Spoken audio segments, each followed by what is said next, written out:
So a few months ago, I made this video called the top 10 best things happening in anime this decade. And at the time, I had made both that list and a counter list, but I only was able to come up with 5 things for the worst things happening in anime this decade. And at the time, Devu, who was my editor, was like just starting to really watch tons and tons of anime and get really excited about it. So he wasn't too into the idea of doing like a super negative video. And honestly, I kind of want to stray away from having too much negativity on my channel because ultimately I feel very positively about anime and trying to, spread the idea that anime is cool and there's lots of good stuff happening in the medium is more my message than complaining about it. But I feel like it would be a waste not to at least bring these up somewhere. So even if they don't end up getting a full video, I thought I might as well just talk about them here. I hate this lighting is very strange. I hate how bright these CDs are. Yeah, fuck the dark. Alright, this is the top 6 worst things happening in anime this decade, starting with the stuff that's not as big of a deal. The first one is Toei nostalgia properties. So for those who don't know, Toei is like one of the biggest animation studios in Japan, in I guess the world. They've done tons and tons and tons of classic shows that everybody knows and loves because they've been responsible for so many of the Shonen Jump adaptations and other big long-running series. And in the last couple of years, they've been like bringing back all these major nostalgia properties like Dragon Ball, which just got brought back with Dragon Ball Super. They've made Sailor Moon Crystal, which is a readaptation of the original Sailor Moon manga. They've brought back Digimon Adventure with Digimon Try, a series of films which takes place like 10 years later in the franchise. And they had Saint Seiya Omega, which, while Saint Seiya was never a big deal in the United States, it is for a lot of the world. And all of them have been these really awkward and, like, at times terrible adaptations. I've been hearing that Sailor Moon Crystal and Dragon Ball Super have gotten better over the course of their run in terms of the storyline, but the animation has been like, there's been lots of just shit animation throughout both series. People have been decrying the production values of each.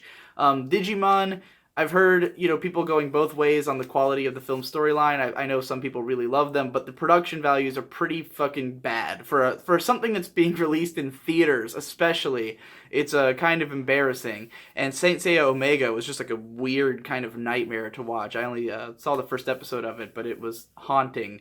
So, yeah, Toei, like, it's not so much that these shows are just like so bad as that why would you not bring back your nostalgia properties in like full glory? Why not have them re-emerge even better than ever before? That's kind of the best way to do this kind of thing. And if you want to see a series that's done that amicably, Lupin the Third, which has been, a legacy series from back in the 70s, came back with these amazing like Takeshi Koike designed series, and like there was the artful woman called Fujiko Mine, and then this really just excellent series of Lupin episodes that came out between last year and this year.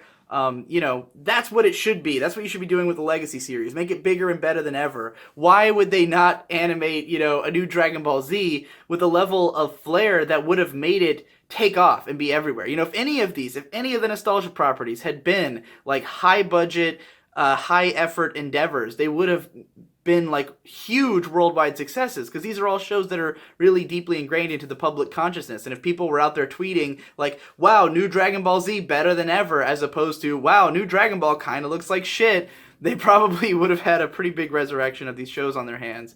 But yeah, it's just kind of a shame.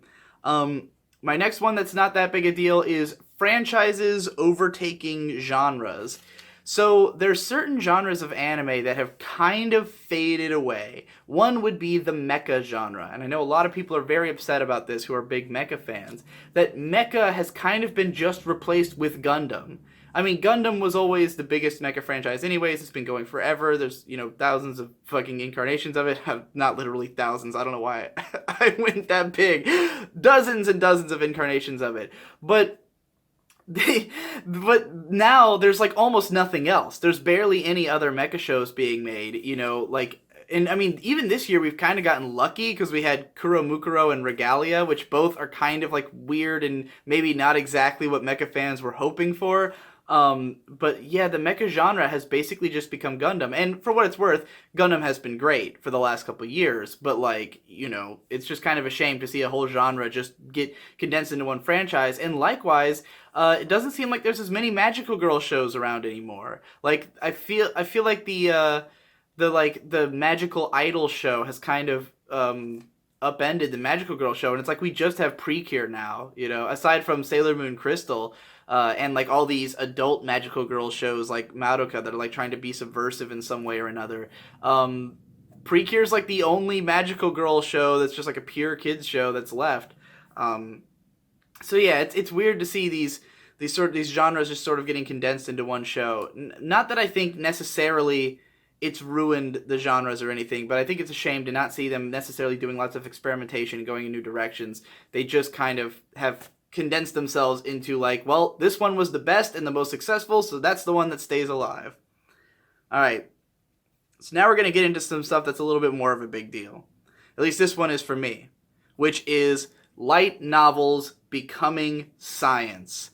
I'm talking about the Asterisk War problem, the whole thing I ranted about in that whole 13-episode series, that light novel adaptations like have just, and like what they're based on, the light novels have just become this incredibly rote, like systematized style of writing. Like, it used to be that what was cool about light novels was that they were experimental and different. Like, I used to be a really huge fan of light novels back in the mid and late 2000s, back when, like, light novel series were basically existed to take anime style, anime tropes, that kind of writing, and combine it with really interesting, different ideas. Back when it was like Nisio Isin and Kohei Kodono and those people writing these stories. And then at some point, when light novels like really became this standard like thing that was getting adapted to animation and stuff, then for some reason light novels became a way for really shitty authors to get published just by being attached to a decent artist.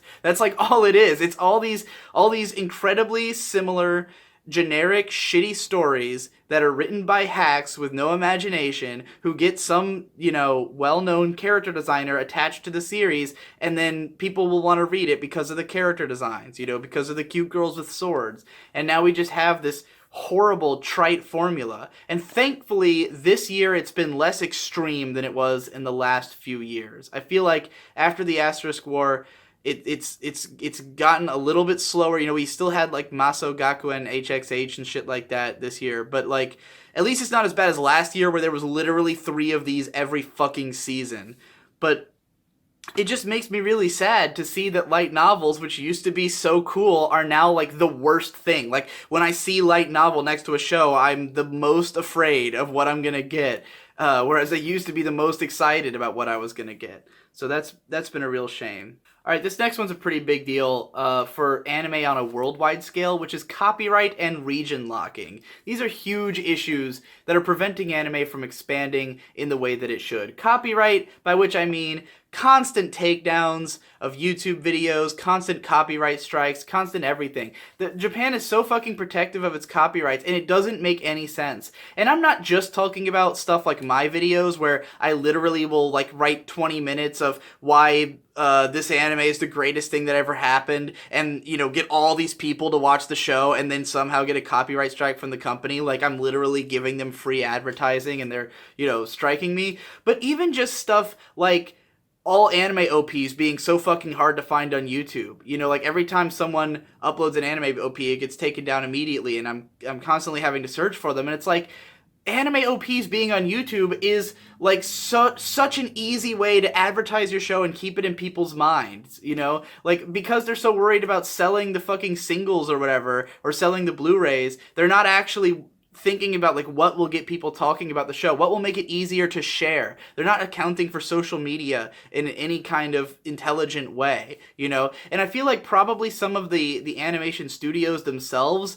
probably get that, but it's the companies who are who are paying for these shows to be made, the producers who don't get it, who aren't like adapting to the modern internet and seeing that there's ways to make shows more accessible and easier for other people to look at. And of course, region locking I don't understand it at all how it's so bad. How is it that when I fucking say, like, oh, Crunchyroll just added this show and I post it on Twitter, then I have to get like 25 replies from people, it's not in my country, oh, it's only available in the US. Why? Why would they do this? It doesn't make any fucking sense to set up this system that's like blocking you from being able to reach a much wider audience. And I know that a lot of it is because they're worried about getting those niche fans, but how do you make more niche fans if not by casting a wider net in such an easy way? You don't even have to change the way that you make the shows. You just have to make it so everyone who's interested in those shows can have access to them. That's a huge fucking issue that needs to be taken care of. Alright, now for the two biggest problems facing the animation industry. One of them is literal death. People dying. I've talked about this in videos like Anime Shit Now, how there's a lot of, legendary directors who are just dying. And like, Satoshi Kon died and his genre is not around anymore. So many people have died this year. It's been crazy. I don't know if it's just because I've been following Anime News Network posts more closely this year that I'm seeing more of it, but there's just been so many like voice actors and animators and directors, so a lot of the core Studio Ghibli staff are starting to die out because, there's a lot of older people in the core Ghibli staff.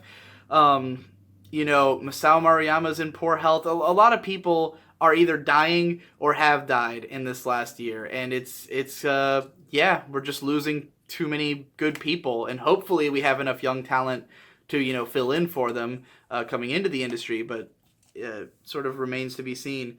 But the biggest problem facing anime is simply the working conditions of animators and of everyone involved, the working conditions of living in Japan in general.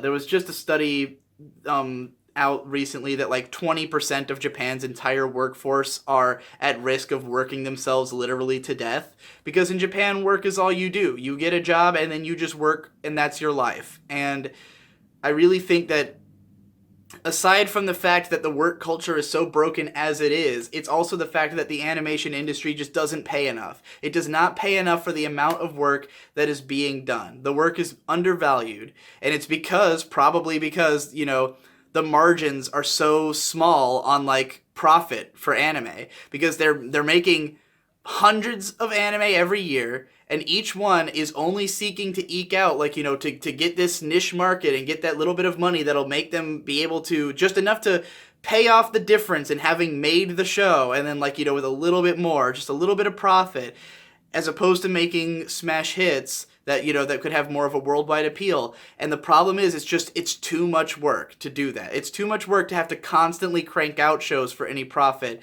as opposed to having some decent profit margins for anything. I think that's part of the issue, and of course just the work culture in general. But yeah, everyone's getting paid way too little. Everyone who works on anime is dramatically underpaid.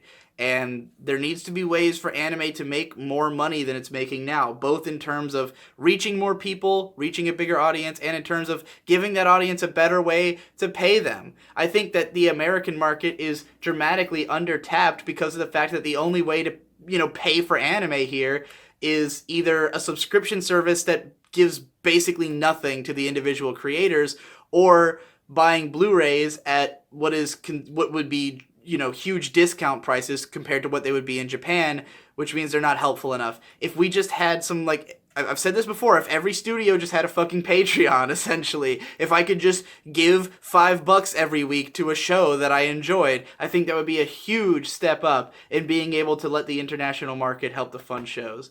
So those are the the six biggest problems I see happening in the anime industry in the current decade.